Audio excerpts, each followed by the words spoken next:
Dewi Yunita NIM 145 dari Program Studi Agribisnis Fakultas Pertanian Universitas Trunojoyo Madura. Di sini saya akan mempresentasikan mengenai mini riset studi kelayakan bisnis pada UMKM telur asin Sabit yang berada di Desa Celuring, Kecamatan Kalitengah, Kabupaten Lamongan. Latar belakang: potensi daerah tambak yang dapat menghasilkan keong sawah yang melimpah sehingga dapat dimanfaatkan untuk pakan ternak. Salah satunya yaitu dijadikan sebagai pakan ternak itik yang nantinya akan menjadikan telur itik yang berkualitas. UMKM Sabit hadir sebagai salah satu UMKM di bidang makanan. Yang akan kita bahas di sini ada 6 aspek, yaitu yang pertama ada aspek teknis, yang kedua aspek pasar dan pemasaran, yang ketiga aspek manajerial dan organisasi, yang keempat aspek finansial, yang kelima aspek ekonomi, sosial dan budaya, dan yang keenam aspek AMDAL atau lingkungan. Yang pertama yang kita bahas adalah aspek teknis. A, yaitu pemilihan lokasi. UMKM Sabit memiliki beberapa faktor dalam penentuan lokasi usaha. Di antaranya yaitu yang pertama ada lingkungan masyarakat. Pada saat diperdirikannya usaha ini, masyarakat sekitar menerimanya atau memberikan respon yang baik hingga saat ini. Yang kedua, kedekatannya dengan pasar. Tempat usaha memiliki kedekatan dengan pasar, di mana jarak antara tempat usaha dengan pasar kira-kira sekitar 4 km.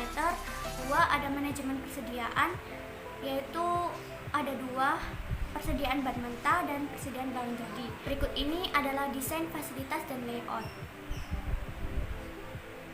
Aspek pasar dan pemasaran.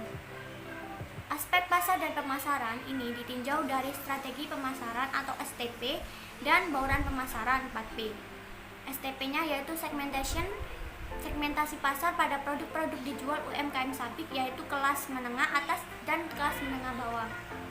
Targeting di dalam pemasaran produk UMKM Sabit ini yaitu masyarakat umum, baik itu ibu rumah tangga, pekerja kantoran, pengusaha dan sebagainya. Yang ketiga ada positioning yang dilakukan pada UMKM Sabit ini di antaranya yaitu memberikan pelayanan yang terbaik bagi para konsumennya dan menjelaskan produk-produknya yang berkualitas dan higienis. Bauran pemasaran atau 4P. Yang ketiga, aspek manajerial dan organisasi. Dalam usaha ini telah terbagi dari setiap karyawan manajemen usaha ini antara lain yaitu yang pertama perencanaan atau planning. Perencanaan jadwal proses produksi terutama untuk menghadapi musim-musim puncak permintaan. Pengorganisasian atau organizing. Pada usaha UMKM Sabit memiliki jumlah tenaga kerja hanya ada 4 orang karyawan. Pelaksanaan atau actuating, pengawasan atau controlling. Aspek finansial. Yang pertama yaitu menghitung PP atau payback period.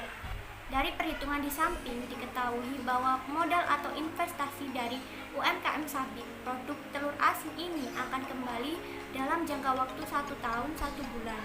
Yang kedua adalah menghitung ARR.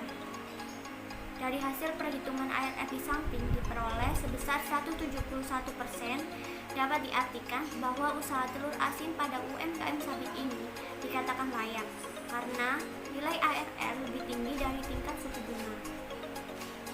Yang ketiga ada penghitungan NPV, Net Present Value.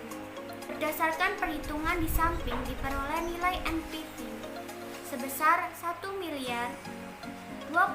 juta rupiah. Artinya, usaha yang dilakukan UMKM Sabit ini layak untuk dilanjutkan karena nilai NPV bernilai positif. Yang keempat ada penghitungan IRR yaitu Internal Rate of Return. Berdasarkan hasil perhitungan di samping didapatkan nilai IRR sebesar 82,092%. Lebih tinggi dari 1, maka dapat dikatakan usaha ini layak. Yang kelima ada perhitungan PI yaitu Profitability Index. Berdasarkan hasil perhitungan di di samping didapatkan hasil nilai PI sebesar 2,6 kali lebih besar dari 1, artinya bisnis investasi menguntungkan bagi UMKM 1. Yang kelima ada aspek sosial, ekonomi, dan budaya. Aspek sosial, ekonomi, dan budaya ditinjau dari aspek sosial bahwa UMKM Sabik ini memberikan dampak positif seperti dengan adanya usaha ini, maka tingkat kesejahteraan masyarakat sekitar dapat ditingkatkan. Lalu jika ditinjau dari ekonominya, dapat memberikan dampak positif seperti halnya dapat memberikan pendapatan pada warga sekitar lingkungan usaha. Yang keenam yaitu aspek AMDAL. UMKM Sabik ini tidak memberikan dampak negatif yang signifikan, hanya memberikan dampak seperti polusi asap. Demikian presentasi dari saya. Kurang lebihnya saya mohon maaf. Wassalamualaikum warahmatullahi wabarakatuh.